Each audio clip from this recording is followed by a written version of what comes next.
Yeah!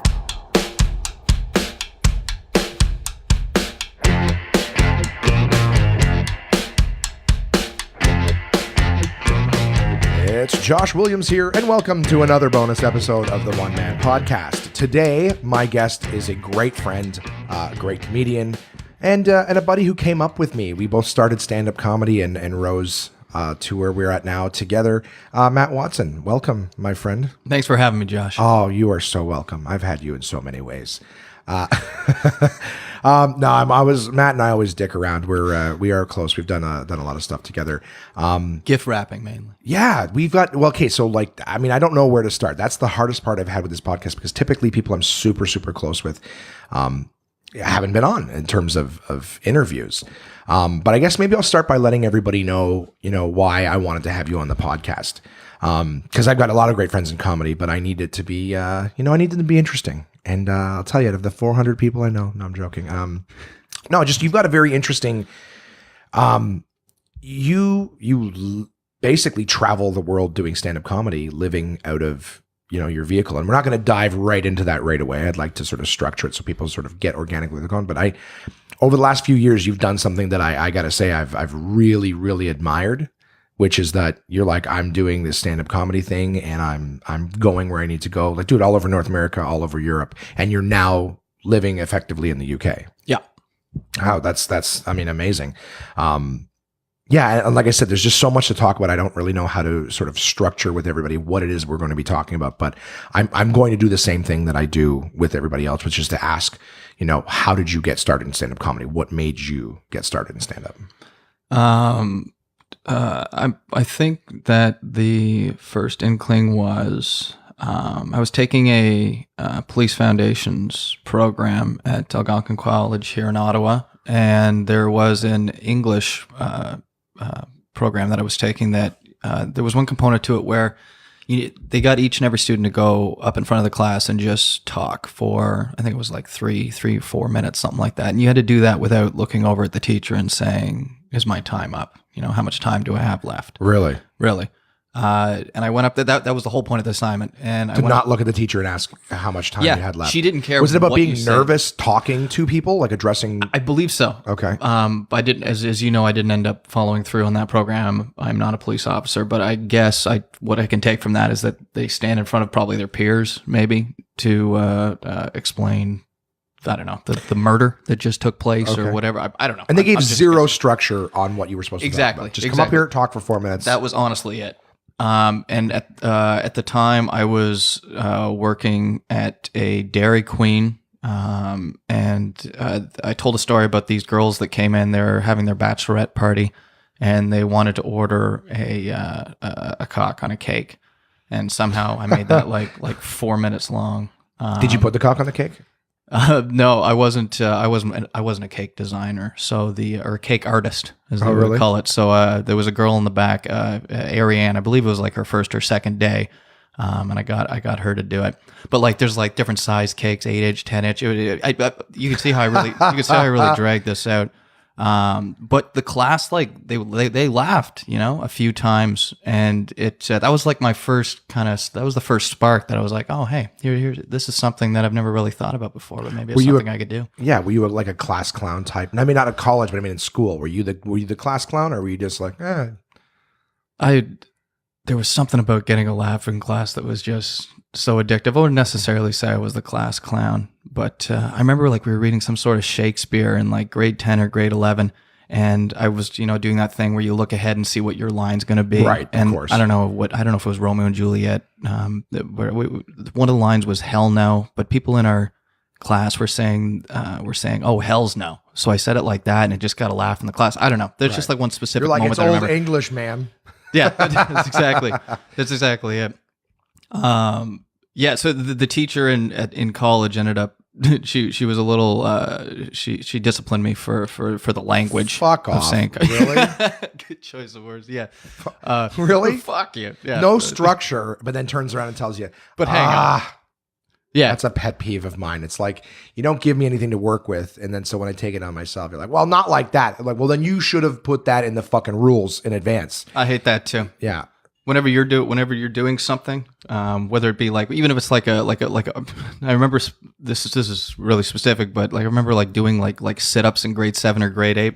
And my cousin, who was actually living with my family at the time, came into my room. She was watching Richard Simmons, not doing Richard Simmons, watching him is more of a show than he is yeah, she was eating chips or whatever. And she came into the room and she looked at me and she said, I was just watching Richard Simmons. You're doing sit-ups wrong. And that, I was livid because it's like, at least I'm doing something, you know, at least I'm doing something to improve my my well-being.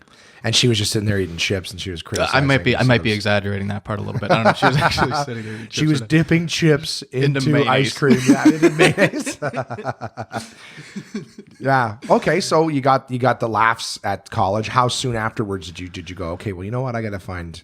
I only did a semester of the Police Foundations. I worked for about a year and a half in a deli. Then I went back to Algonquin for a pre-media general arts and science program, which was 2 years in length. And one of my classmates, his name's Greg Lowe. Oddly enough, I saw him at an Open Mic Mondays about a month ago. Oh, very cool.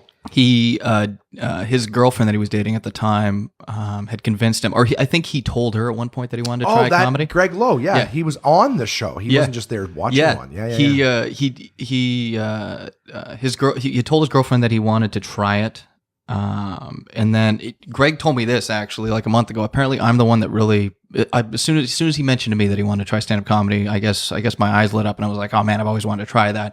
And apparently, I was the one that actually like dialed the phone for Yuck Yucks for both of us and like got us on the show. Did he do it the first time with you? Yeah, that's the weirdest thing. So he hasn't done it that time. And then didn't do it again. How long? I've been trying to figure this out. We've been doing comedy like 10 years?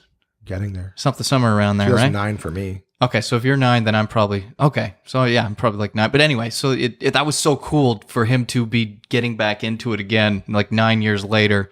And he was on the show, and then I had been doing it for 9 years, and he's like, "Oh, that's a lot of wasted time. I could have been."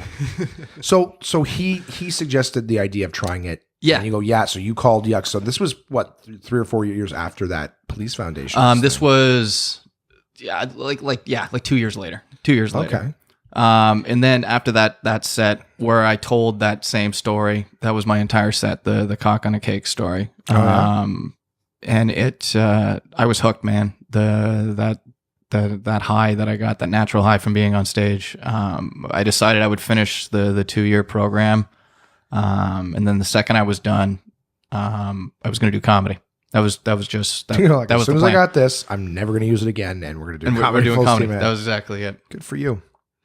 And that was a while back. Now, I'm trying to think too. I always ask, when you were coming up in comedy, like we've all done the, shows this and doing absolute comedy and whatnot. And I think at one point, because that's just how you grow, right? You're doing bigger and larger spots, bigger and longer spots on shows, going from an opener to a short middle to a full middle to hosting to all that stuff.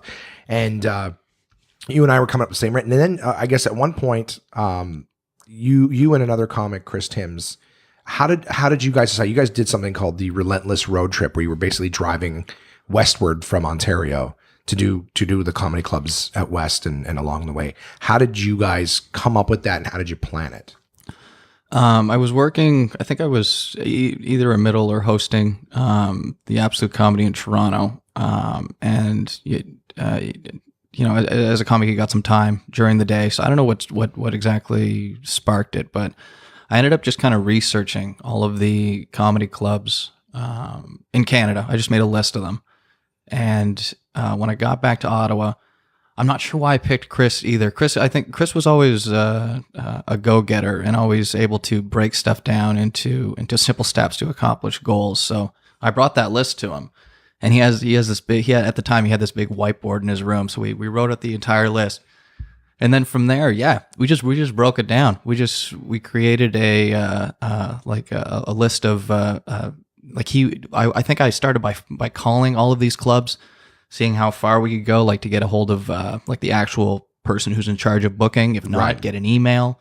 If no one was there, then I would call back the next week, and we would alternate between calling and emailing. And from there, once we got a handful of clubs booked, we would work ourselves down to just like the bar shows that were in the different cities. How did you find those? How did you find the bar shows and things like that? In Western Canada? Yeah. They're incredible. No, I mean, I apologize. Like, how did you locate those? names of the Just bars and stuff like that, and what they were doing shows? It seems to be pretty good in Canada as far as you just Google comedy and the name of the city that you're looking for, and it's true for Edmonton, Calgary, and Vancouver. There's pretty much a list there that you can and ways to reach out to those particular bookers. Anyway, at the end of it, we ended up with 70 shows in 90 days across the country. And for the most part, we were living out of my Mazda 3 is what we drove out there. We had some camping gear that we would do along the way, but a lot of it was spent in that vehicle. So you'd sleep in the car most days, or would you alternate turns of who's driving? Like, did you stop driving? Chris didn't have.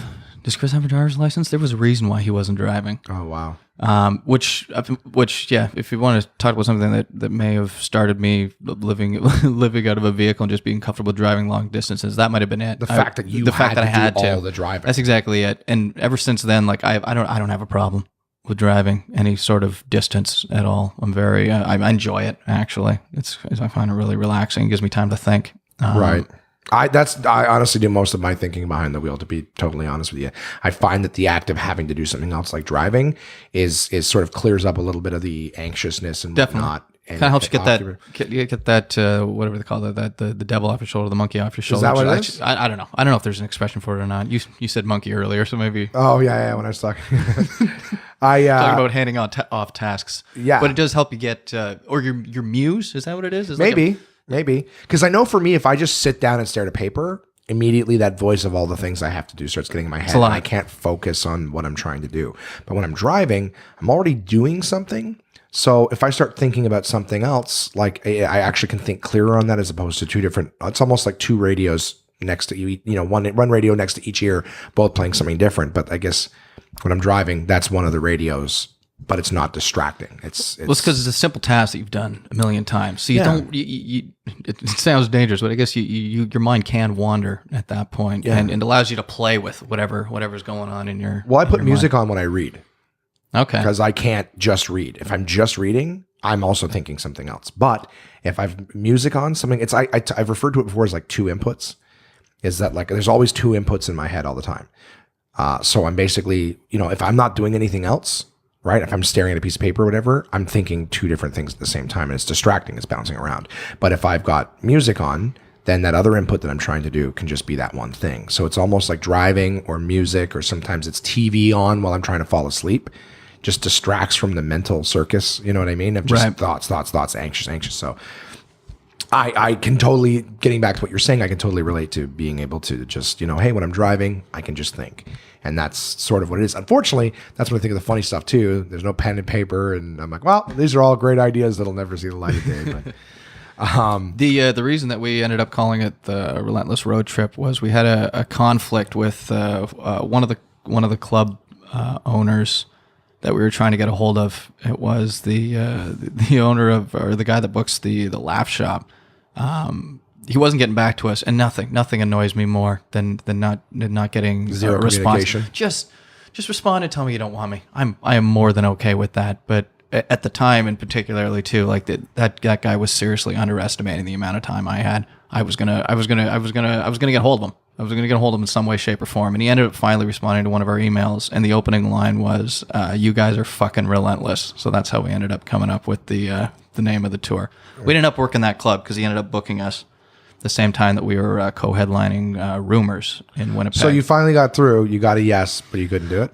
Part of me thinks he did it on purpose too, because we were clear in the email what our available dates were, and both of those owners are friends. So I think I don't know if he was. I don't know what he was doing. I think he was messing with us. Yeah. But I don't know. That's as far as I know. Hey, you got the answer. That's exactly it. I did get a response. Absolutely. Can you do Christmas morning? If we have a show. Is that a busy time for you? Do you have that available? We got a Christmas morning spot for you.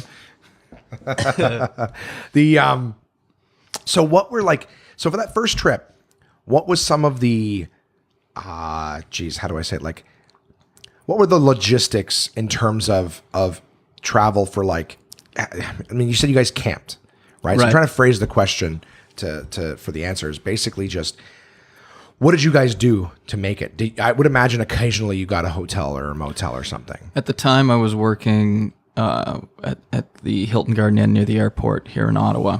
So I was, as a team member, they call it, I was able to get hotels for cheap, particularly a Hampton. I could stay in a Hampton for $29 for a night, and we got free breakfast in the morning. So anytime that was an option or available, that is what we ended up doing. I think we stayed in, I don't know, maybe 12 or 13 nights. Over the course of 90 days. Over the course of the 90 days, yeah. We probably stayed in a Hampton, which was a sweet hookup.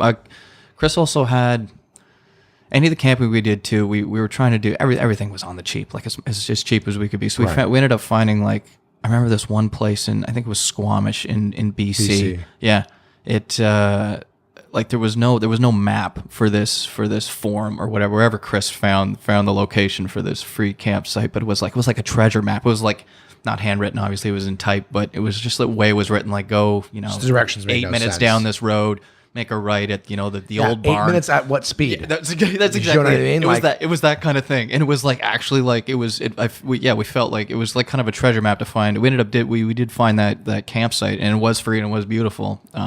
But there was you had to work for it. If you had to find a free place to camp and you had to work for it, you could do that anywhere in the world, I would assume. I would assume you could find a place in Ottawa to camp for free and no one would find you. It's just exactly that's the whole idea. And then at the end of it too, like we're trying to do this as cheap as possible to hopefully come out with a profit at the end of this thing. Because at the time, like we're taking any bookings, like we were getting just openers in some clubs. Sometimes we got booked well. The co-headline at Rumors was obviously the highlight of the trip, but just for what we were getting paid, like we were trying to make it as cheap as possible. And like some of these adventures of finding campsites, if we're driving like 45 minutes to an hour trying to find this thing, like you got to weigh that out in the end. Like with the gas that we spent to get there, like was it actually worth it? Should we have just paid the $12 at the campsite that was just off the road? So there was like there's that to factor into that maybe we didn't at the time. Well, and so like in terms of the 90 days, like how many times did you camp, or did you guys camp every day that you weren't doing a hotel? We camped quite a bit, especially if there was a gap in the schedule where we weren't booked for like a few days. We would find a campsite nearby. I'd say, I don't know, probably just under half. So yeah, of the 90 days, let's say something like 40 nights, maybe something like that. 40, 45. Yeah. Now here's a dumb question because I don't camp. It's too much work. It is a lot of work. I do agree with that. Build my house every day. Completely agree with you. What does camping cost a night for a campsite? As far as I know, there's a class system for campsites too.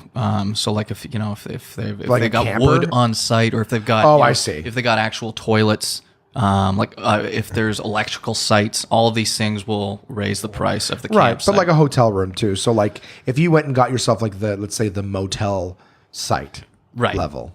Yeah, if you don't mind your campsite not having, there's a circle of dirt and you're allowed to sleep here. What's that cost?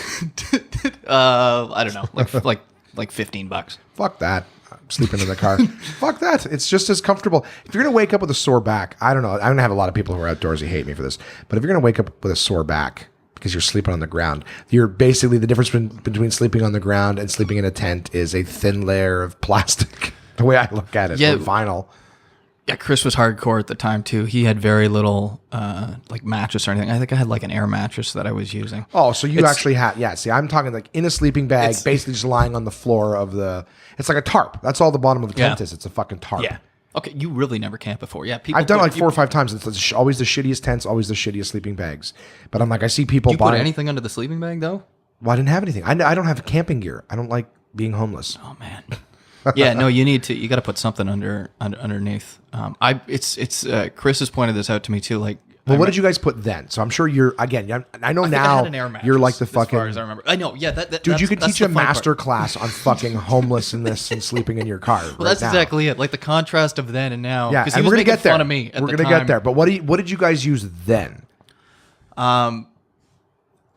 I think I had an air mattress. I definitely had an air mattress that I was blowing up every time. But you have to realize that for both of us to sleep in my Mazda 3, we're not sleeping flat on the ground. We're talking about front seats, reclined, exactly. Yeah. So you're not sleeping completely flat. You're not getting a very great sleep like that.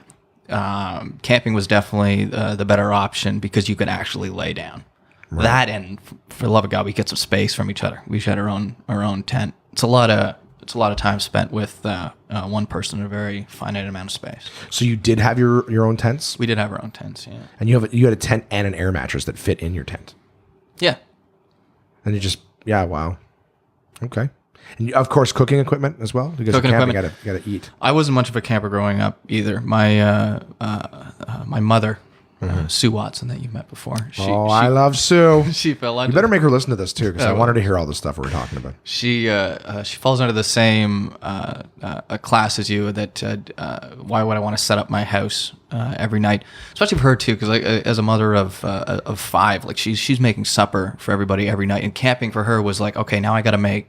We're there for 3 days. I got to make 9 meals. Yeah, with like now ahead of a time. Bullshit butane stoves exactly. and little pots that are big, like the size of basically most people's coffee cups now. Exactly. If she wants to go on a vacation, she wanted to not work. Yeah, not work. Exactly. She wanted to stay in a hotel, and so yeah, I wasn't much of a camper myself. Chris was excited about because he had camped a lot growing up. And this was his first time that he was able to, take the reins on the whole thing and kind of, teach me a little bit about living out in the woods. Is it like a father-son experience together? It was, yeah.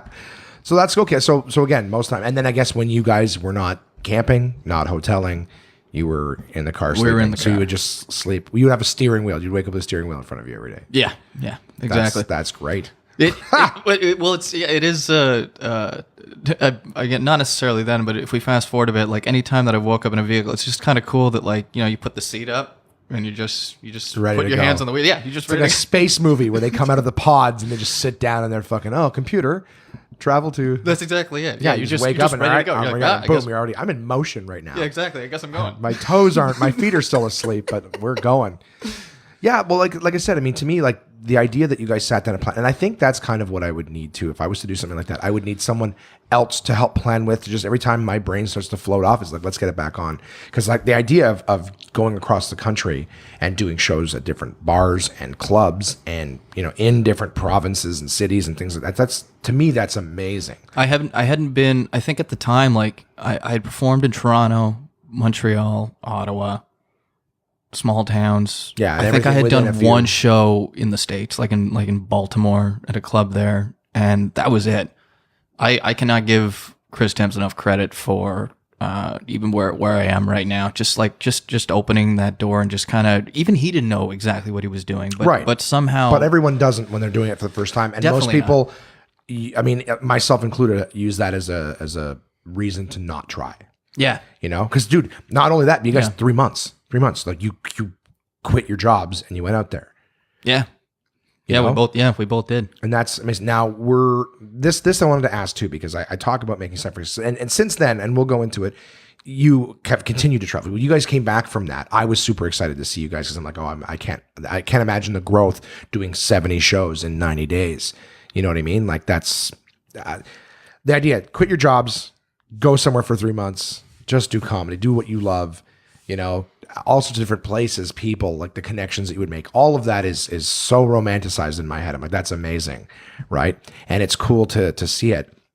And when you came back, I was like, I can't wait to hear the stories. And now you're back. But when you guys came back, like I said, Chris was back, and you were like, already, I got to plan the next one. Like something about that was different for you than it was for him. We were in such different places in our lives because he was about to get into a relationship with a lady who has had a child, and when he got back, he was moving in with her. He went from his house on King Edward or wherever it was to moving in with this lady, whereas I had been in a relationship for the last 4 years and living with a lady and ended that right before I left for the You trip. did that prior to the road trip? Yeah. Okay. Yeah, so we were literally at opposite ends of the spectrum there. Yeah. Like he got back and he had a home to go to, whereas I didn't. I just needed to. I needed to find the next step, whatever that was. Yeah. So you like no more lease, no more this. Now your family lives here, so that's always an option. Definitely. And it is for I think most people. As long as you're good on good terms with your family, it's still a thing. See, that's the part of the timeline I couldn't quite remember because I had and I wanted to talk about that too because since then. you've gone on to more trips, more tours, and the whole just I live in my car and I go where the comedy is, which again I think is amazing. But not just the sacrifice of being like, well, I'm going to quit my job and I'll find another when I come back, is that relationship one, because I know the lovely lady who you were with for many, many years. Very, very sweet. I'm sorry. I'm just looking at your face right now. It's making me laugh.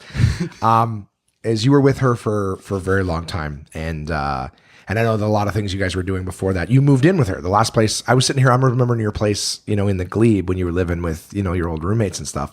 And I'm like, yeah, that was the one. It wasn't. You were with her. You guys had got your own little place. Yeah, we had a place in Hittenberg. Yeah. I remember this nice little friggin' water fountain out front. I remember, I can picture the couches so well too. We had this couch with these that her aunt bought her because her parents didn't know we were living together, with these blue and pink pastel pillows on the couch. The weirdest thing too about that, because she was from a really Roman Catholic family, was she didn't tell her parents that we were living together. So anytime her parents came over, we had these matching like black and white paintings of. She was a nurse, so she had like a stethoscope, and I was trying to be a comic, so I had a microphone. But anytime her parents came over, we had to pick up that microphone painting and just like throw it in the dryer and kind of like hide it from her parents, because yeah, I felt. Did that ever cause any? Okay, so yes, like that's of course, because we've never talked. It's one thing you and I have never talked about. Of course, it did. She was from a really large family. Every Sunday night, all of the siblings get together. She was one of like of a dozen kids. I don't even think I'm exaggerating when I say that. It was one of a dozen kids, and we would go to her mother's house on Sunday nights for dinner. And I just felt like I was hiding something. You were there. It's not like every time our parents came over, you had to leave. But you would just sort of be more like you were visiting too, kind of thing. Exactly. Yeah. I remember. Did they ever ask, where do you live, Matt? What part of town are you in? I was saying that I lived. What was the street that Aaron Power and Joey Houlihan lived on, right near Absolute? Oh, I don't know them, but I know what you're talking about. Yeah. I would just say that address. So they didn't see your clothes and drawers, your stuff around. See, that's just it. See that, and her mother. But that microphone was incredibly intelligent. I think she knew. Yeah, because why would that one picture? I'm like, obviously she's a nurse, and the microphone is like, yeah, it's like it represents the two of us. There's no reason why your girlfriend can't have reminders of you on the wall and reminders of your parents knew you were a comic, right? Yeah, yeah. And they knew you were together, right? They knew you guys were a couple. They knew you were fucking, forgive me, but throwing it to their daughter, right?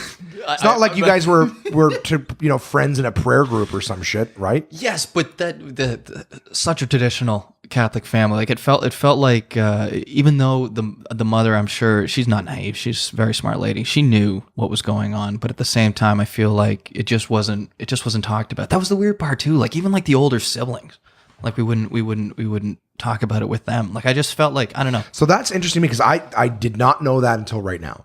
I knew you guys were together. I knew you were living together. We didn't see her often because she did different hours than you. And at the same time, like when you're doing comedy all the time, eventually the significant other's like, I've seen the act. Yeah. And I get it. So for them, it's kind of like, we all have time that we work. We have downtime. We appreciate the little bit of, you go do your thing. I'll be home. So when we saw I love that too anyway, to have my own space with comedy. I love that it's just kind of like my thing, and it's like, my time to do whatever. And I hope that any relationship that I can get to, like, I don't mind if you come to a show or two, but I don't necessarily need you, around. Well, clearly you're like, comedy or you? Let me get your bags. Let me get my bags, because actually they're in the dryer. Let me get my stuff. It's all in the usual place. It's in the dryer. Okay, perfect. Thank you. I remember specifically one time her sister came over, and her older sister, and as you know, I'm incredibly frugal with my lifestyle. So I think that even then I was really frugal. So there was like this red onion in the fridge, and it was down to like such a small little cube, because I had shaved it off for salads or omelets, whatever the heck we were eating at the time. And it was just such a small little piece, and it was saran wrapped, and I wasn't throwing it out. I was going to use it. But her sister opened up the fridge, and she started just ripping on this onion like, oh my God, Anna, why do you have this? It's so small. You're never going to make, to have like a meal out of this. And I was there at the time, and I got like super defensive of my onion. I'm like, what do you mean? There's still more enough onion there. But like at that point, like something had to click. Like, why does Matt give a shit so much about this onion if he's just, visiting her from time to time?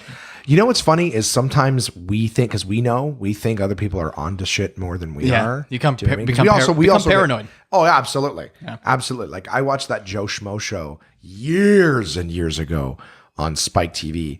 And it was like basically only one, like there's only one person on the show who thought he was on a reality TV show. Everyone else was actors, but he thought everyone was on the show to compete. So apparently every which way that everything on the show went, every competition, every twist of turns, whatever, they weren't all finding out, only he was. And then when the show was over, like the whole time you watched every episode, there was like 4 or 5 moments where you're like, shit, he's on to us. He knows it's fake and all this stuff. And then when the show was finally over, they were doing like a reunion show. And he goes, I didn't know any of that shit. He's like, every time you guys thought I was on, I didn't have a fucking clue. I didn't have a clue. Like, so it just made me think of that. Great. It's just sometimes people are like, oh, he's on to us. Fuck, she knows. She knows right. It's my onion. My fucking OXO cube onion. It's right. It's still good. What does an onion cost? 60 cents? Yeah, something like that. You look after the 60 cents though, the dollars will take care of themselves. You know what? Wow, is that a saying? Yeah, it's look after the pennies, but look after the pennies, the dollars will look after themselves? Yeah, that's a saying. Oh, for Christ's sakes. Do you subscribe to like a frugal? See, here's the thing. No, because that would cost money, Josh. No, no, emails, you fucker. I'll teach you some things too. For me, it's like I said, I look at that. Now, going back to my original point, because I didn't know that you guys were living in sin. Do you know what I mean? I didn't. I just thought you guys were together. Like I said, I remember you were together. Now, you guys were an adorable little couple because she was so quiet, you know? And I'm not saying that's the way I preferred it or whatever. Just I'm saying like it was just, I don't know, I guess for me, seeing the relationship or whatever, like, you know, there was this little dynamic. She was always at your shows, always very quiet. She was just it was just, I guess, very supportive looking.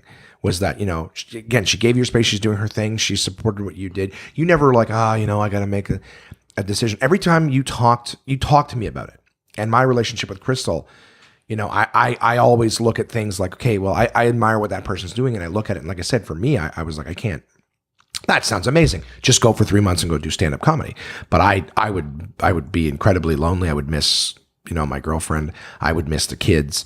I'm like, and it can't sustain a life like that. And you were saying, so I was asking you when you were talking about that decision, you know, because you were telling me like, I think I just have to end it. You know, she wants to move forward, and I'm committed to comedy. I remember you talking to me. We were talking about the choice. In retrospect, I don't think she actually ever did say to me that I don't think she was pressuring me in any way, shape, or form. The rest of the family, when I was there on Sunday nights, definitely was. Yours or hers? Both. But, okay. But also, but mainly hers, because we were going there every Sunday night unless I had a show.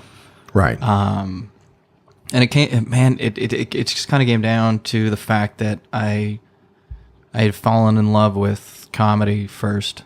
Right. And I knew I needed to give it like 110%, or else if I ended up living in the suburbs with a family, working whatever job, doing comedy only, you know, once a week or whatever, I was going to regret not giving it a chance. And ultimately that would, you know, destroy the relationship anyway. Well, yeah, you wouldn't want to live with resentment. And I remember you being very ethical about it. Definitely was the fact that you were like... This loneliness, though, that you're talking about, particularly on that tour, I was a mess. Because I had just ended a 4-year relationship. I was out on my own, and Chris will tell you, like I was like a puppy dog, just like around him. Like, hey man, do you want to play whatever we had with us, like a game, like a pack of cards, or whatever 2 games that we brought with us. Missing that companionship, something. I had no idea what to do with my time.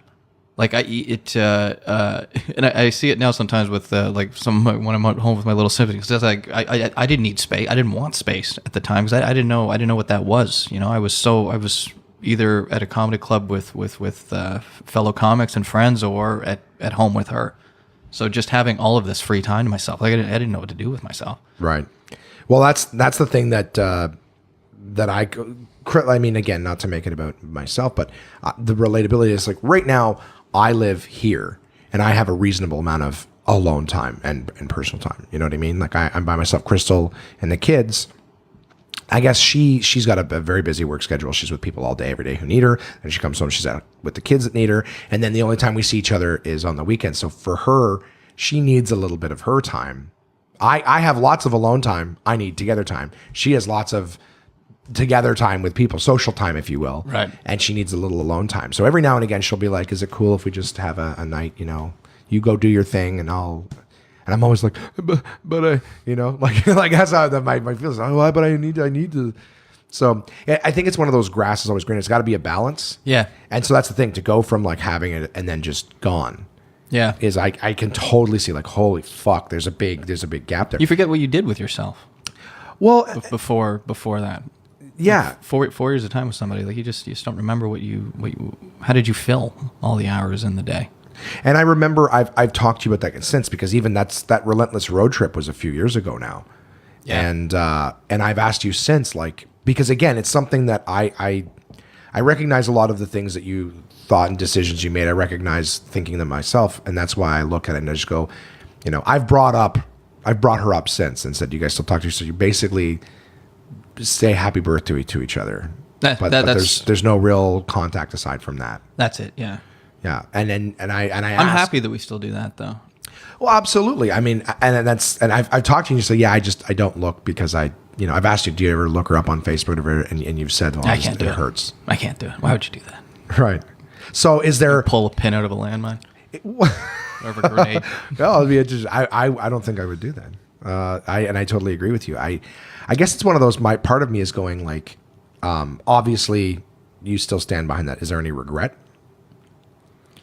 And not to try to open an old wound, but basically, like I said, my own inner curiosity is like, you said, I got to do this stand-up thing. I got to be 100% committed to that. And I remember you were very ethical. No, you did say there isn't any regret. I met her just like a couple months too late. Like, because I met her, I think I was doing comedy for like maybe 6 months when I met her, tops. Maybe like 3 or 4. Like she was at one of my few like first shows. So that's where you met her, at a show? No, I met her working at the breakfast restaurant Chorus. Oh. But I had just fallen in love with something else just a few months before I had met her. And like I said, yeah, I had no choice, man. I had to give it a shot. Well, and you've done that. Like I said, it's just one of those. It's a good thing, but there's still. Yeah, I mean, do you feel a time heals all wounds thing? No, it'll lessen the wound, I guess, but it'll always be there. I think at this point though, like there's, you know, I can look back on the fond memories and smile, you know, the good times. It's definitely not completely healed over. I don't feel like any of that. They're just scars, you know. They're still there. They're just not as and I can understand, and poignant as they were. They're not as poignant. Well, and that's the thing. I'm not trying to provoke anything, but I really am fascinated. And I think just even listening to the hesitation and seeing it in your face, whatever, like that's what would kill me the most too. Is there's a part of me that's like, I want to move to, like, just for me, the idea of moving to Toronto and trying to do stand-up comedy is very. It's like, I'd love to. I want the opportunities, but I'm not right now for myself. I personally am not willing to make the sacrifice because I can't just uproot the family and move to Toronto. No, because there's more people involved with you. You've got, and that's what it came down to too, man. Like, you know, I'm from a very well structured. I'm from a family that well-rounded. Yeah, well-rounded. Thank you. You're welcome. My dad is such like a great dad. My mom's such a great mom, and like I don't know. I guess every generation tries to improve on, you know, the childhood that they had, and that would be very tough for me to do if I had just a regular job. But for me as a comic, trying to, you know, support a family, that there's no way that the comedy would have suffered for sure. And the fact that it's just me right now, that freedom, it's like there's no idea that's too far out of reach. You know, it's all very doable because it's just me. Yeah, and that was something that I used to think before I got in the relationship, believe it or not, was just when it's just you keep open, you know, the possibilities, and that is true. Possibilities are endless. That's true, and that's the thing too. But for me, it was as soon as I got in the relationship with the family and the kids, it was like, it's not just you anymore. Well, it isn't just you, but the benefit, like the flip side of that, right? Because when you're alone, you're like, well, it's just me, the freedom, and that's the positive. Oh, it's the freedom, right? You know, it really is the grass is greener. Do you know what I mean? Like everybody's like, what I don't have is what I want. But for me, it was really cool that coming home at the end of the day and having people excited to see you, and just because you're you, not because you're a comic or anything like that. So I was like, holy shit, that's fucking awesome, too. You know. So I guess that is really nice. For myself, it's been like I'm not willing to make the sacrifice. And it's not like, hey, it's there and I'm just waiting to pull the trigger on it. I'm saying that like I can see the value on both sides. And so now what you did, go away for 3 months and come back, I could do that. Do you know what I mean? I feel like I could do that. I have no idea how to plan it or structure it, which is, again, why I'm having you on, because I think that the idea of doing that is so fascinating. And we haven't even moved on to the bigger thing. We're just talking about the catalyst for why you live wherever you are. The simplest step, start with the clubs, work with the big stuff, is exactly what we did. I think we bookend the tour with the three absolute comedies, and we opened with the comic strip. And then we filled in as many of the club dates as we could from there. And then you work your way down to the bar shows, the ones that pay. And then you're left with whatever's left from there. Like it's that easy. It's that easy. You just gotta start emailing. Well, and that's the thing too. Stuff that I've done that other people are like, how do you do? I'm like, it's fucking email and ask. But that's it. Like literally what I just told you. You just from there. You just got to do it. And just fill shit. You just got to follow up. You did it enough in advance that there was availability. You didn't try to plan it a month in advance. No, we tried. Most of the clubs in Canada will book like 3 months out for your hosting or middle gigs. The UK it's a little bit more. It's like six months. Yeah. Well, what was your second venture out on the road? But sorry, just yeah. Sorry. No. You're doing your job. If anybody's looking for advice on that though, Chris and I did. I think when I brought him the papers, we ended up leaving like a year and a few months after when I first brought him the paper with the list of the clubs. So yes, it was a big process, particularly for our first time. When I'm doing it now, maybe 5 months out when I want to go, I'll maybe, or 5 or 4 months, I'll start sending out feelers and see if I can book anything, reasonable, and then go from there. But yes, the very first time we went out there was a lot of planning ahead of time. Absolutely, and that's the thing for me is the structure. I have no structure, but I gotta learn. But you got back. And I apologize. We jumped back to this first part because I thought the relationship was still going after the first one. It ended when you decided to do it again. I apologize. It ended right before the first one. Yeah. Now, when you decided you were doing it again, do you remember how long that was and sort of where you went afterwards? Because I know that you've gone out west again. I know that you've driven down into the States. Like, have you been all over the United States doing comedy? Not all over.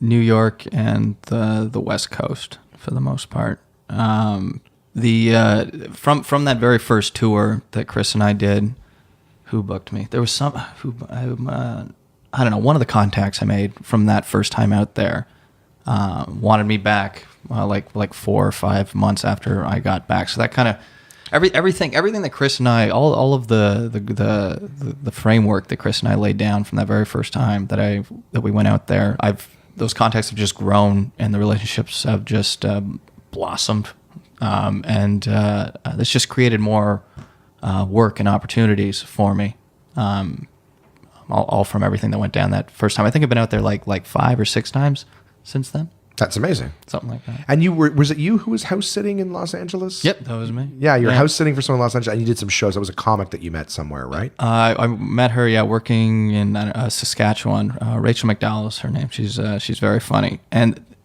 again, everything just kind of like fueled from the. I keep saying it, from the fire from that first trip. But I ended up going across Europe for 3 months as well, and doing some shows. Where'd you go there? In the UK. We started in Amsterdam, which I actually did a show there too. The entire thing was in Dutch, except for my set. But did they understand you? Very well, actually, surprisingly well. But it was still a little terrifying when the host, you just don't even know. I'm just waiting for my name, just waiting for them to say my name. Yeah, Matt Watson. Okay, exactly. Yeah, Matt Watson. Yeah. I don't know what language I was just making. I don't know either. I was going to say it's incredibly accurate, but I think that would be offensive to anybody who actually speaks Dutch. where the hell was I going with this? Oh, yeah, she. So I had worked with Rachel out west, and then she was following my Instagram and just noticing that I was all over the place in Europe, and then just kind of reached out to me and said, "Hey, we're going to wherever they were going, to Iceland for a couple weeks. Do you want to come down and house sit?" I'm like, "We'll pay you." Do you want to that. come across the ocean? I have no idea how long ago. Do you want to come down across the ocean and just live in our house? Yeah, well, and she's like, "We'll pay you to house sit, and I'll hook you up with some shows in LA." And I was like, "Yes," and that's that freedom that we're talking about. Like that wasn't even. I didn't even hesitate. I was like, "Yeah, for sure." So I booked another Western tour. So I drove from Ontario to BC, and then drove down the coast, which was probably the most. I can't wait to do that again because that was absolutely breathtaking. To LA, and then house sat for took care of their 2 dogs. So where was your vehicle? You're in the okay. Now, so you did Europe, you did Amsterdam. Where else did you do? Comedy wise, that was only in Amsterdam and London and Scotland. Okay, only. I only did comedy, 5 years in or whatever, 6 years in Amsterdam, England, and Scotland. That was all, man. I'm really blessed to have really good people in my life. My good friend Benjamin Lance, who you've met out in Brockville at the Union Jack show, he helps co-produce that show. I've known him since he was 2 and I was 3. My mom babysat him growing up. I was in a rough place in Toronto, which is where I was living when I came back from that first Western tour. I needed to shake things up, and I think he was just going through like a breakup or something like that. So he pitched the idea of going to Europe, and I said yes. I didn't have anything booked when we got out there, when we landed at his friend's place in Amsterdam, but he said in particular, we're going to go to the UK and you're going to book some shows, see what you can get lined up. And I think I ended up with like over a dozen, like maybe 15 shows or something like that. And that was just him. That was just him pushing me. And I ended up finding a show in Amsterdam while I was there. And that dipping my toe in that water just kind of gave me the idea to move over there. Well, I can see the feeling that the two is just the idea is it starts to get you comfortable with like, holy shit, I can do stand up anywhere I am. Like there's shows somewhere, or providing they speak English. Provided they speak English. But you know what? I see guys like Matt Davis who's doing comedy. Yeah. Like, I mean, I can't pronounce the countries that he's doing comedy in. And he's just like, I'll be in the area and I'll reach out to people in the area and get on these shows. And I'm like just seeing the names of places he's doing, I'm like, that's unreal. Yeah, that's incredible. But I mean, even yourself, like I said, just traveling all over. Like you come back from Amsterdam, where's your car? The car was still here in Canada, in Ottawa. So you drove out west and then drove down to Los Angeles. Yeah. But like I said, Josh, was it's the most beautiful drive. The one. Which starts in Northern California. It's just like the most like windy road. Like you can't go very fast. It's like 10 to 15 kilometers an hour because it's just so in and out of the but you're forest. On the ocean. And then along the ocean. Like those nights that I camped out in the car there, like it was just amazing waking up to that. Now, at this point, you'd probably started to develop here's how I live in the car. Yeah, that's actually somewhere around there.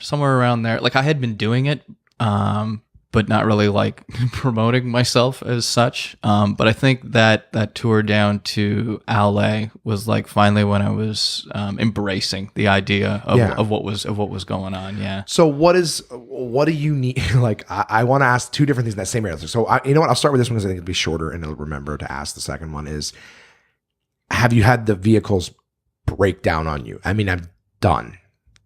Because you're also, actually, I guess that's the third question I want to ask back when you're doing the Amsterdam thing is that I'm sure some people listening maybe have been like, how do you make money? Because I've done shows where it's like, yeah, that'll get me a couple $100, but that's not going to last very long when I'm buying food and paying for gas. You know what I mean? Like, how do you just go, oh, I guess I need to fly back to Canada? And it's like, oh, that's such a cheap flight. It's not. You know what I mean? Like, that tour of Europe, quote unquote, that my friend Ben and I did. I mean, that wasn't comedy. Comedy wasn't the goal of that. Right. That was more of let's go see the world. And comedy became like I said, like the just a little added bonus. Exactly. It was an added bonus, and which kind of pointed me in the direction that I'm going right now.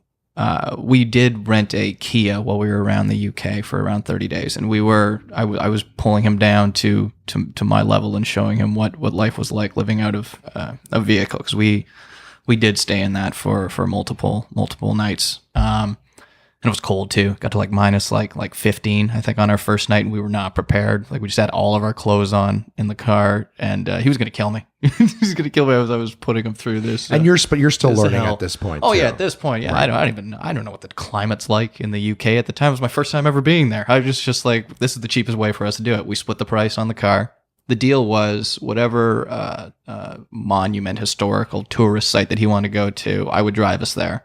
But in exchange for no matter where I was booked in the UK, he had to go as well. He had to go as well. Yeah. Okay, that's a good deal. Now, was comedy the only way you were earning money while I was out there? While you were out there, yeah. I didn't, because you've always, like you said, the trip was planned. You put that money aside. That was like buying a vacation. Yeah, so that money's put aside. It was put out there as a vacation. Yeah. I didn't make very much money out there. A lot of the spots that I have, I mean, I was reaching out within 30 days of arriving, so there wasn't a whole lot of profit. There was some bar gigs here and there that I made, a few pounds, but it definitely wasn't profitable.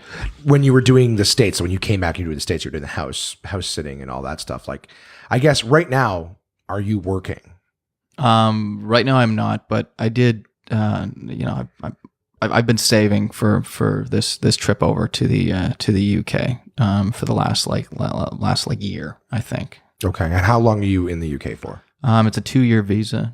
So you plan on being there the whole 2 years? Well, clearly I'm not there right now, but my goal is of course. But I mean, like, spend, you're not planning on coming home, in a year. You're like, I got a 2-year visa, but I'm just going to try it for a year. Like you, my goal is to spend as much of that time as I can there.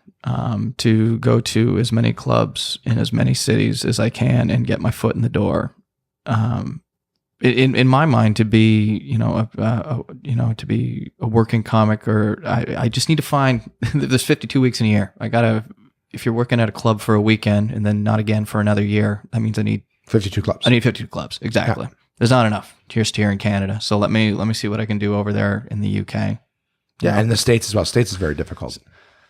Yeah, but the States is, I've been hearing horror stories. Like, you get the green card, it's like $10,000, and like you might not even necessarily get it. Whereas this visa cost me like $800.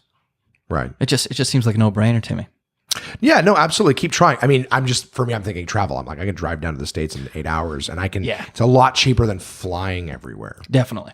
You know what I mean? I do. But then again, I've never been to Europe. That. Everything's way closer in Europe than it is here. Like, you drive to 2 different countries in the time it takes to drive to Toronto. Well, that's exactly it. That's part of the. I think one of the benefits of my lifestyle is that I've heard comics over there complaining about driving like 2 hours for a gig, whereas like for me to get to Vancouver from here, it's like 60. So yeah, 2 hours. Yeah, you can get from the northern, like Edinburgh to London, so it's like northern Scotland to southern England in 9 hours. Yeah, I've done that. We drove to Windsor. Yeah, you know exactly. What I mean? That was exactly, and you ended up in Windsor, whereas you get to London. It's still same province. You know what I mean? Like Canada's, it's big in that way. So when we hear like, oh, you're driving across 3 countries, you're like, what the fuck? But everything's so small and close there. Yeah. Well, that's why I asked is like, so when did it part? So now, so you're basically for the last while, you're earning your primary income from stand up, and you've saved a lot. So to answer anyone who might be going, how does he do it? Well, you work when you're not working, save that money, be very frugal, live in your car, because not pay rent is a huge fucking amount of money. But that also goes back to my question I was asking is, has the car broken down? Have you ever had a car just fucking die? While you've been doing this driving around and going city to city in the last few years? My van in the UK right now that I own, apparently the battery's dead, so it's not starting. So we'll see what happens. Well, that's like what, $100 fix or whatever? Yeah, well, hopefully that is the problem. Right. I did get quite a bargain on this vehicle, so Lord knows. I mean, it's only going to last me 2 years, right? I'm not gonna splurge on that, but we'll see what happens when I get back there. I'm not gonna worry about that until I get there and see what the problem is. I like that. I was talking to you before we started recording, and I asked you about the van, and you're like, well, there's no back window, so I now have a little bit of privacy. Oh, man. Yeah, the privacy, that's so underrated. Yeah, because obviously living in a Mazda 3, there's windows everywhere, and like when I'm laying down, my bed would run from the trunk to the back seat, and like my head is just like You sleep in your trunk? just below the. You drop the seats down? My waist down is in the trunk. It's kind of like it's like sleeping in a bobsled. Where you would like slide your legs into the trunk, and then it's such a tight fit though, man. It's like coffin size. Like I couldn't sleep on my side. So I was thinking that you were sitting in the passenger seat reclined when you sleep in the car. No, in the car when it's just me solo driving in the Mazda, I've got a very very thin. Mattress is a stretch. It's the cover for like patio furniture, like I see. like one of those type. A little seat cushion, very thin foam. Exactly. And so you put that down and then you sleep. I don't even know how to visualize this. So you got your driver's seat, and then the listeners can't see what I'm doing, but you got the driver's seat sitting up. I'm trying to replicate the seat here. And then you have this sitting down here. So you're sleeping like this in the trunk? Driver's seat pulled all the way to the front. Okay. And then the back seat folds down onto itself. Okay. So there's an open space going from the back seat into the trunk. Right. Very restricted, but in open space nonetheless. And then I put I've got like some thin board running from the back seat through the trunk, and then there's supplies under the board to kind of make the whole thing level. And then you just sort of sleep on that. And then you can sleep head to toe in that space. I can.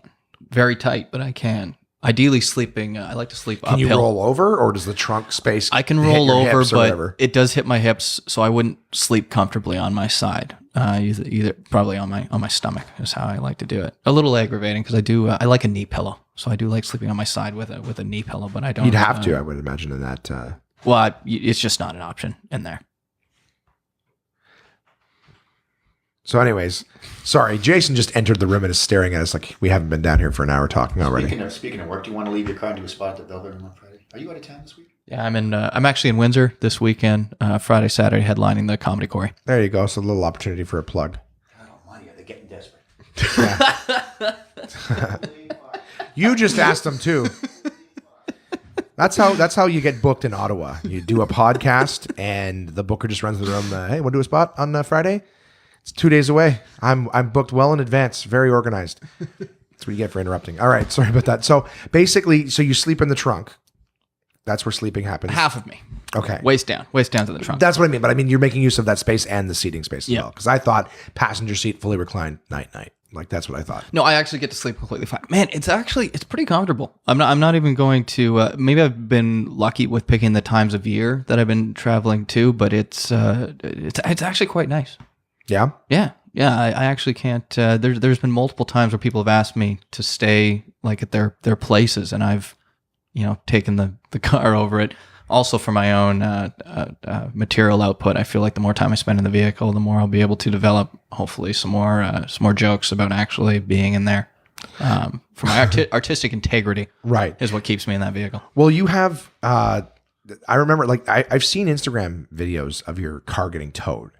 So right. So far, while you've been driving, you've lost no vehicles. None have died on you. Tires have come off my vehicles. The same Mazda, actually. That very first trip with Chris, when we were driving from Calgary to Winnipeg, in a town called Brandon, which is still in Alberta, if I'm not mistaken, roughly like an hour and a half, 2 hours outside, east of Calgary. I think it was the front left tire just came flying off the vehicle on the highway. Yeah, the whole thing. We were going like 130 kilometers an hour on the highway, and there was nobody around us, which was incredibly So you just fortunate. boom down and sliding on the road. Yeah, the tire kind of rotated like the vehicle, like the DeLorean in Back to the Future, where the tires like open perpendicular to fly. Right. We did that, but just one of them did that, and it got pinched underneath the front of the frame, which the tow truck driver ended up telling us that saved the front end from catching and potentially like spiraling out of control, like a NASCAR highlight reel. Really? So that saved your life. Yeah. That tire did in fact save our lives. So the fact that it broke off, big pain in the ass. The fact that it broke off and caught the way it did. Caught underneath. Yeah, exactly. We were very lucky. The tow truck driver brought us to I can't remember the name of the freaking town.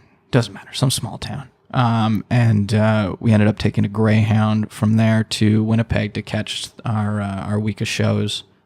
Then after the late show on the Saturday, I took a Greyhound back to the dealership, the mechanics, and I think our pay was like $1,300, which was exactly the amount that it cost to fix the vehicle. So yeah, That's to put back fix the axle and everything like that. Yeah, like the $1,300 pole bucks. arm. Dude, I've gone in for an oil change and it's cost me $1,300. Not just for the oil change, but with all the bullshit. Oh, we got to fix this light and this blade and there's a fluid. And I'm like, dude, your fucking front car broke its arm off. And it's the same amount. Same amount of money as it was to put polysporin and a Band-Aid over that fucking cut. Yeah, we're incredibly fortunate that worked out.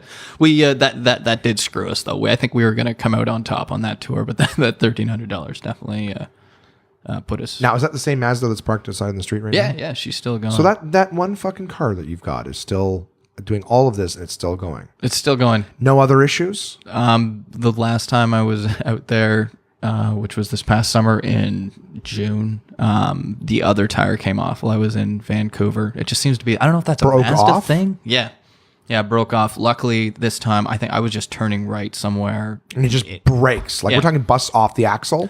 Yeah. Jesus. And so putting all those parts, like a tire and a rim is $200 right there. Yeah. And then I have no idea what the control arm and the joints and repairing it. I have no idea what all that shit is. Yeah, you're actually asking the wrong guy for that. I mean, I could look at the receipt, but Same price this time? No, this one was a lot cheaper for some reason. But again, course it but we also weren't driving 130 kilometers an hour. I was doing like 20 or 10, and And it just busts off. exactly. Yeah. That's horrifying. Yeah, it was, but by the next, I've just been really lucky. By the next morning, it was I got CAA, so that that didn't cost me anything to get towed, and it was I think it was under like $500 to fix. Obviously not great, but could have ended the tour if the car was again, done. I had That's both my room and board and my transportation. If that thing dies on me. Well, I had a five-year Pontiac that had 5-year-old Pontiac that had 3 months in a row $1,500 worth of repairs on it. So that's when I trashed and I got my Honda Fit, and I'm like, I'm never going GM. That's where you got to. That's where you weigh it out. Like, is it cheaper for me to buy a new vehicle and pay, whatever it is to for the down payment or and the monthly fees, or constantly? It could be $1,000 this month. Exactly. You got to try to weigh that out. But I've actually given this vehicle to my younger brother who turned 16. So because now you're in the UK. Yeah, I'm in the UK. Yeah, it may as well be driven. Come home. Yeah. That car's not going to run if it's not driven at this point. Right. No, it makes sense. I guess that one in the UK that's staying there. You're not bringing it back with you. That's where that stays. Yeah. I love that. I love the idea that you've got a vehicle. I got one in this country. I got one that. Well, I like to call it. I got real estate in Europe. That's how I like to put it. You purchased real estate, right? Because of course Sounds a lot better. Right. So, what's the average day when you're on the road? Like, here's what I want to know: is you're living in a car. What do you do to bathe? I mean, rather than start to list them all, I'll have to go back through them. It's like you got to bathe, you got to do laundry. Yep. Right. Trying to think of the typical stuff that you do in a house: bathe, laundry, bathroom, and then you do have work too. You need to do your computer stuff, so you need Wi-Fi, internet, whatever. Right. So let's try to go through the list. And I don't know if I mentioned eat. You got to eat. Yeah. Right. That's something you can do in the car. That's why I'm a huge mess. Is I eat in the car. So that's not new to me. So bathing.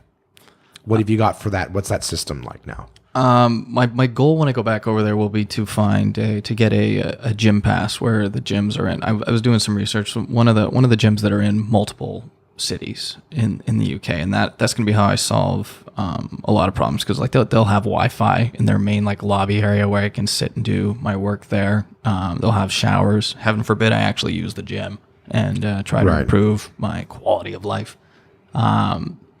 But while I was out there this past time bathing, I was staying in a hostel while I was researching the van that I wanted to buy off of Gumtree. It's like our Kijiji.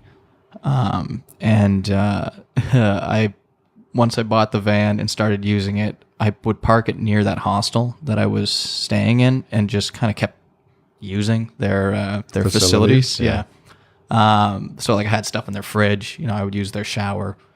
And actually, speaking of laundry, when I remember going to the lady at the front desk and asking her, because I think it was an extra like £6 or something like that for them to do your laundry. And I asked her, I was like, is there a big wait today for the laundry? This was after like 30 days. £6, $12 ish. Yeah, something like that. Yeah, like 10 to $12. And I asked her, I was like, is laundry really backed up today? Would you be able to do it in like in the next few hours? And she said to me, she's like, are you staying here?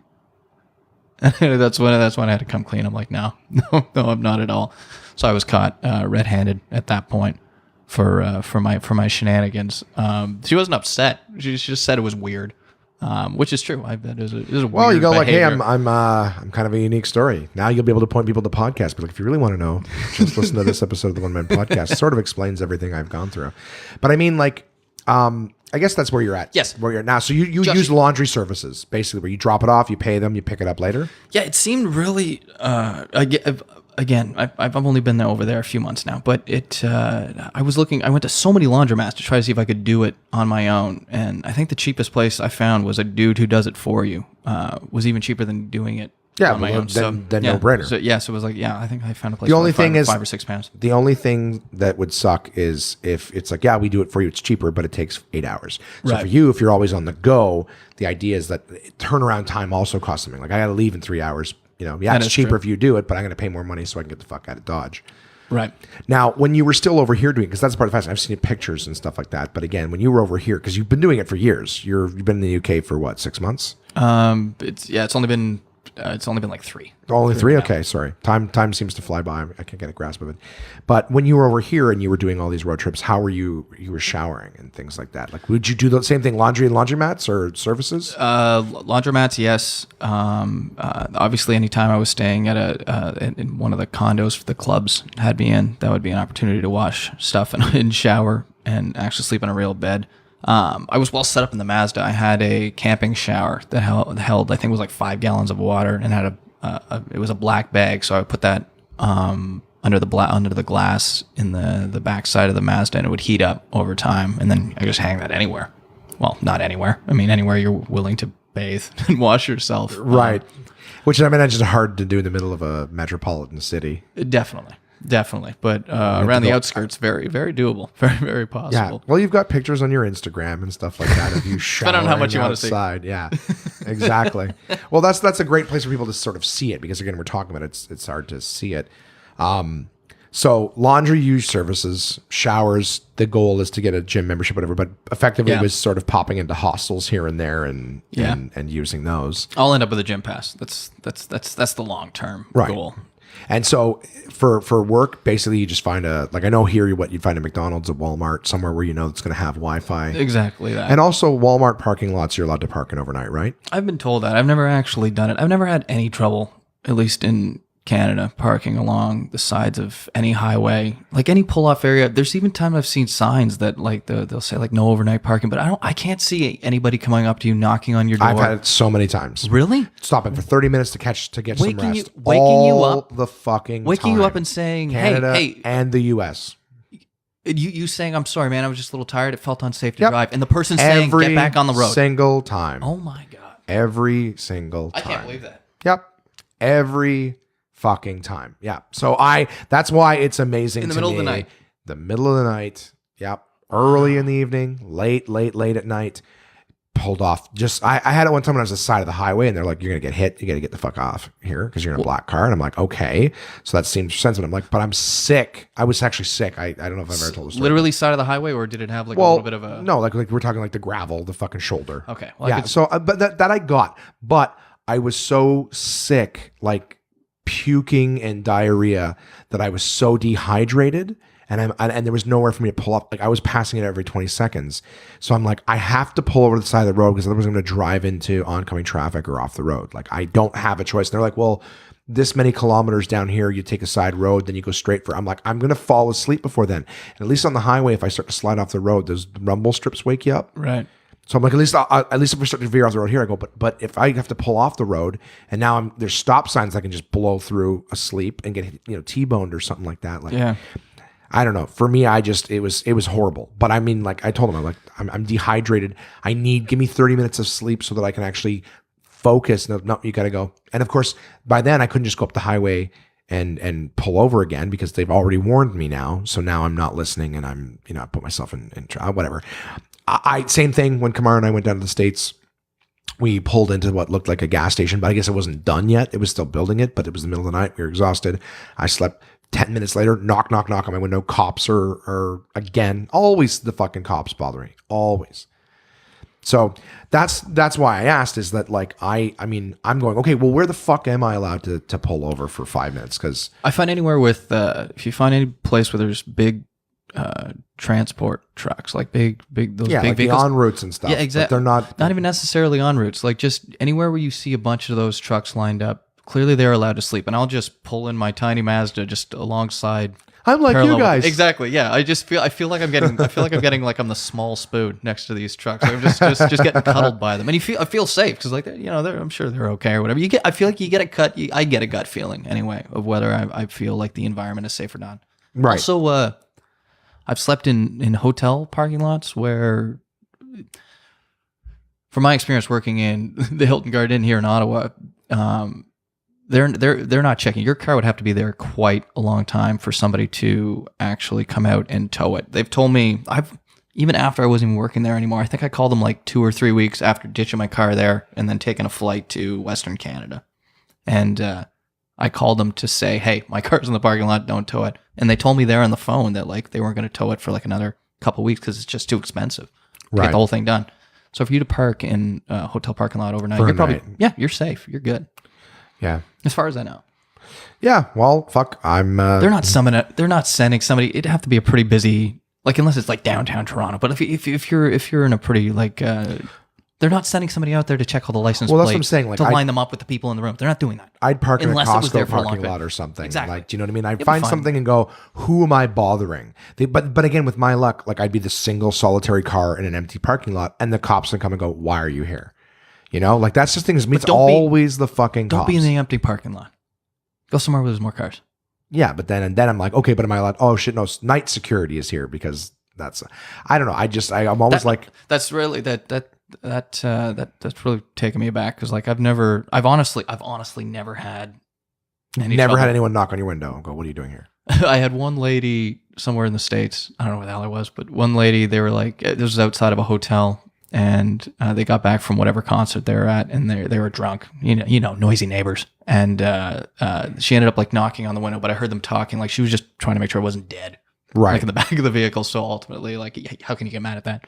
That's fine. It's just for me, it's always cops. But no security. And I'm like, I've never had security, never had a cop come to my window and tell me to get back. I get it all the time, and it's only when I'm so bad that I can't keep my eyes open, so I desperately need to get that rest, and it's always interrupted, and I'm always told to if you're parked along the side of the highway and you're hazarding other vehicles, I can understand it, but if you're off on a side road or off a place where it's clear that it was made for like throwing garbage out and actually pull off and you're sleeping there, I cannot see and I can't either. I guess for me, it's my goal is never to sleep overnight, right? So for me, it's always I'm driving overnight, and then I get so exhausted that I am going to hurt myself.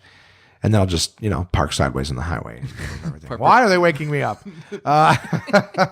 Well, that's cool. Like, so yeah, like I said, the sleeping, the showering, the eating, you just, you have I've seen pictures of you eating hot dogs outside of a Walmart. Yeah, there's a lot of cooking them in a goofy little pot. I've got to pull back on the amount of fast food I eat. I was in Edinburgh for the Fringe Festival this past year. I would typically go to whatever grocery store and make sandwiches ahead of time. Because I have a cooler in the van, and so I would eat those over the next couple of days. I make sure I have some reasonably healthy stuff on these sandwiches. So just prep ahead of time. The bathroom is definitely an issue. I've become very comfortable peeing outside. Yeah, definitely. Even changing too, man. Like I used to be so sheepish about it, but now like I'll open the front door, which covers only from the waist down, and then I'll just look to the right, so not facing the door, making sure nobody's coming that way, and then because it's just easier to change standing up. If I'm in the back of the van, I'm either laying down or on my knees trying to make this whole thing happen. So I'll just be quick. And So you'll just do be it outside Yeah. naked and then just change. Yeah, you just got to be quick. This isn't like residential areas too. You I'm have a not doing van, this you on could the change. side of the highway. But going back to the Mazda, what would you do? The Mazda, that's a really good point. The Mazda, I think I was changing in the vehicle for the. No, you know what? No, Mazda, open up both the back door and the front door. I'm covered from the waist down, except if you're looking like straight, perpendicular to the vehicle. Right, which is a lot of open angles, to be honest. I'm not with doing you. it on the side of the highway though. I'm doing it. You just got to In a look parking that way. lot? Yeah, parking lot. Well, there's more people there than there's on the side of the highway. I'm quick though, buddy. I'm quick. I'm quick with the Blah, blah. change. I'm not. I'm a big fat guy. I know. I bending was over and picturing everything. you Yeah, doing it. It's like it a would take 45-minute. People are pulling out long chairs to see how this whole thing is. Well, no one wants to look at it. I can tell you that. So okay, so you've created systems basically. You know, we created systems. That's exactly what it sounds. It went from sounding like a romantic. Look at this guy chasing his dream. know, To you this said- sounds awful. I know, This you sounds said- like a fucking horrible. The romantic part when you said that, I was like, I don't know if that's the But right word. it's the motive, the freedom- of the the freedom. freedom. The freedom is the I don't romantic care. part. I'm going to make this work. Yeah. No matter how many old ladies in hostels I have to scare. Yeah. Or naked side of the road. No matter how many little spoons with truckers I have to be. No matter how many truckers I got a spoon with. So I opened it up to people who wanted to ask questions, and Crystal actually wanted to ask some questions. She had 2 questions for me to ask. She wanted to know, what are your top 3 favorite things about living in your car? The we've already said it a million times. The freedom, man, about being able to go absolutely anywhere. Within the landmass, Right. is definitely the highlight. That's the whole point. That's the whole reason of me doing this. Any smaller scale things? You had mentioned you like being able to just put the seat up and drive. You're right. That is pretty cool. And the it's also being able to retreat to the vehicle versus like a hostel. Hostel, I feel like you're always around people. Like there's no space that you can call your own. And say what you will about how small the van is that I'm staying in, but it's Yours. it's mine. Yeah. Anytime I actually want to get away from people, especially because, like I said, there's no windows in the back. Like that's a space I can retreat to and just kind of have my own space, be alone with my own thoughts. And it's completely mobile. Number 3. You're like, we got 2.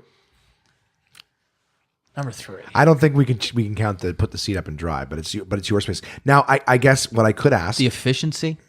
I don't know. I No, think that's fair. Maybe you save money.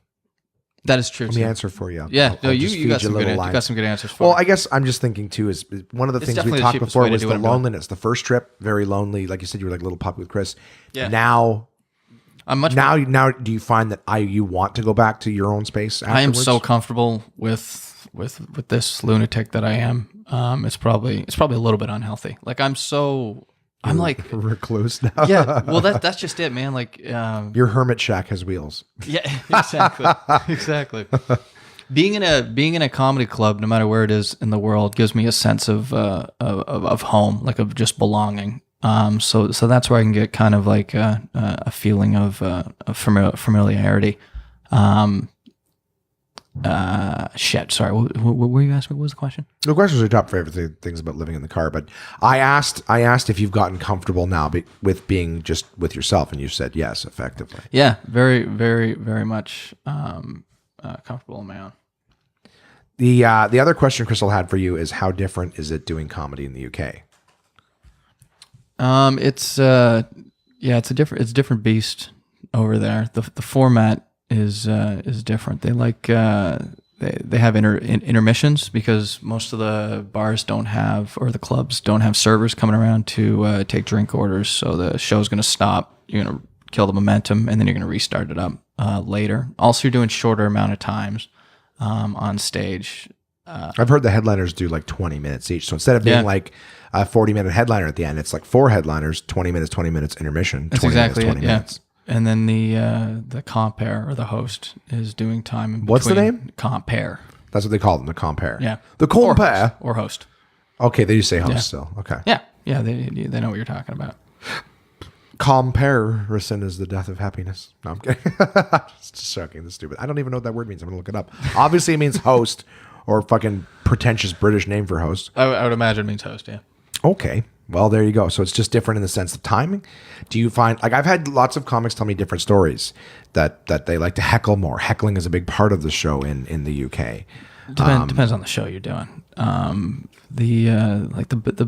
Or at least the better clubs that I've done, like that's obviously not encouraged. There's this horrible night at the Comedy Store in downtown London, though, where it's the format of the show. The show is called King Gong. Kango? King Gong. King Gong. Okay. King Gong. And the idea behind the show is the host or the compere will go up and he will intro the show, try to get some laughs, and then hand out these 3 laminated red cards to random audience members. I've heard of this type of show. Dave Merhaj just told me about one they used to do in Toronto. Oh, that's cool that we try to bring it over here because I was thinking that too. I was like, why is this not a thing? The here? 3 cards Even go though up, it's the awful, comic's man. done, right? Yeah, 3 cards go up, host hits the gong, and the comic's done. So there was like the 2 times I've done it, there's like 40 plus comics on that night. The goal is to do 5 minutes. And if you make it 3, without the gong going off. There was one poor lady the first time I did it. I think she was from Germany, and she said she'd waited like years to finally do this show because they'll say at the Comedy Store there that this is the only way to get into the club. Is to survive the 5 minutes? Is to win this thing. Wow. So she goes up on stage and says she's from Germany, and immediately all 3 of the cards go up. Gong. She's gone. Yeah. It sounds funny in retrospect, man, but in the moment, like that thing, Heartbreaking. it's a nightmare. Heartbreaking. Well, yeah, because it's not a game for like some of them are doing it for the first time, but like when I'm going up there, at least this isn't Because people fun think it's for me. funny. Like that's what. Well, that's the worst part, man. The crowd is against you. Are They're they? encouraged. Yeah. Oh, yes. They Yes, just they're wanna see you against- get they your wanna heart broken. They're there for blood, man. The crowd's against you. The host is against you, and they even have a DJ or the friggin' sound guy in the back, and he's shouting shit at you too. Like nobody is on your side. Have you done this show? Twice. Did you get gonged both times? The first time I did my full 5 minutes, and then The first time you did it. Good for you. You didn't get gonged. I didn't get gonged. First time I did the full 5, and then you each do like a minute at the end of so the 4 people out of the 40 that made it through, we each did a minute at the end, and the guy who won that night was his whatever minute he did was way better than mine. This past time I was there, I think I made it like a minute or a minute and a half in. I got booted off, then the crowd like cheered me back on. Then I What went do you mean again. you got gonged off? And Got they cheered gonged you? off. They cheered me back. They on. gonged you off and then they cheered you back on? How the fuck does that work? Because only 3 people have the cards. It's 3 people's opinions versus everybody in the Right. room. So for just a quick, as soon as you said King Gong, I go like, is this one of those gongs? So for anyone who doesn't know what one of these is, audience members, there's three cards. They give them to 3 audience members. Yeah. And at any point, someone can put the card up. Yeah. And then, you can either win them back. They can put it down, right? They can. No, once one's up, that's What- it. Oh, They're once they decide counting it's it. up? Yeah. Oh, I see. So they count as a point. Okay, well, the other one I heard is they put it up. It was glow sticks, too, that Dave was saying that they used in Toronto. They use glow sticks so you can This see is a them thing in the dark. Toronto. Right? That's cool. I haven't heard of it in years, but apparently they did it a few times. But the idea is that there's 3 cards, and you're trying to keep the audience on your side. And those 3 audience members, right? If all 3 cards go up, once you, because you can have 2 up and you're still in until that 3rd card goes up. Yeah. But once the 3rd card gong, you're off. Yep. And so the whole idea is to try to keep them on your side. Everyone on your side is, well, at least those 3. Fuck, you have the whole crowd booing you as long as those 3 cards don't go up. That's you move exactly it. forward. But if So- the rest of the crowd is booing, there's no way those people aren't going to put their cards up. Right. They're So working together. it's a good way to. It's a unit. good opportunity to have a bringer show. Yeah, So yeah, the more definitely. people And you hope have- your friend, hope your friend's holding the card. That's not a bad idea. Actually. Yeah, but that's very funny. So yeah, very cool gong show. Well, look, dude, where can I mean, I appreciate you sitting down. There's a million more things that we can talk about, and you'll be back in the holiday season.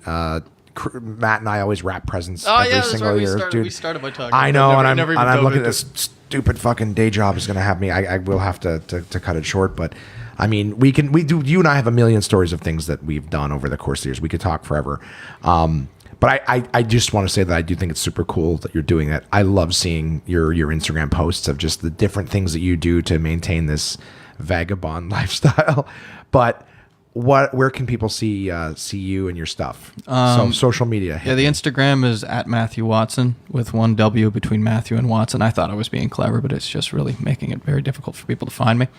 Twitter's at Matt Watson Comic, and I do a weekly vlog about a life in a vehicle and doing comedy out of a vehicle, and that's at Matt Watson Comedy on YouTube.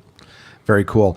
And you also got a fucking giant magnet made for your car that you slapped on it that says, I'm living in my car, follow me. So right on the car so people can actually follow your progress. They're like, what the fuck is going on in that?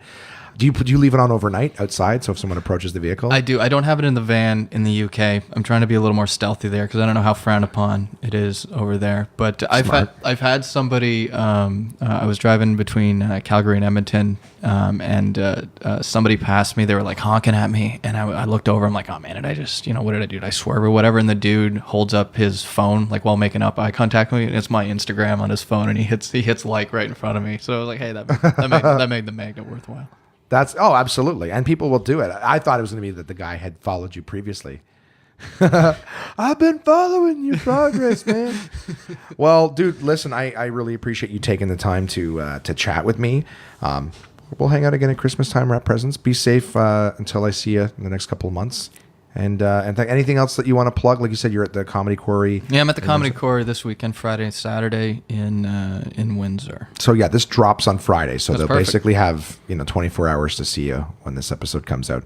But you are the man, buddy. I really appreciate you taking the time to sit down with me, share your ups and downs.